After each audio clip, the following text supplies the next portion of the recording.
আম্মা জান আয়েশা বলেন 9টা কারণে আল্লাহ তাআলা আমাকে শ্রেষ্ঠত্ব দান করেছেন। নাম্বার 1 হলো আমি একমাত্র স্ত্রী। রাসূল বলেছেন শরীর খাবার যেমন শ্রেষ্ঠ খাবার, আমার স্ত্রীর মধ্যে সবচেয়ে শ্রেষ্ঠ স্ত্রী হচ্ছে আমার আয়েশা। যেরকম সুবহানাল্লাহ। আমি একমাত্র কুমারী স্ত্রী ছিলাম। 9 বছরে বিয়ে হয়েছে, 13 বছর নববধূ হয়ে নবীর ঘরে পদার্পণ করেছি।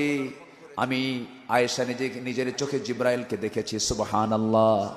এবং নবীর সঙ্গে যখন একই বিছানায় শুয়ে থাকতাম, একই চাদরের নিচে ওহী নাজিল হতো আমি থাকতেই। যেরকম সুবহানাল্লাহ। আমি আয়েশা, আমি নিজেকে ধন্য মনে করি।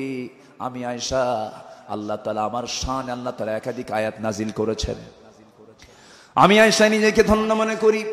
মৃত্যুর পূর্বে আমার রাসূল আমার ঘরে তিনি পদার্পণ করলেন, আমার কাছেই তিনি আসলেন।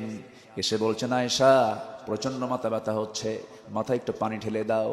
নবীজিকে আমার উরুতে মাথার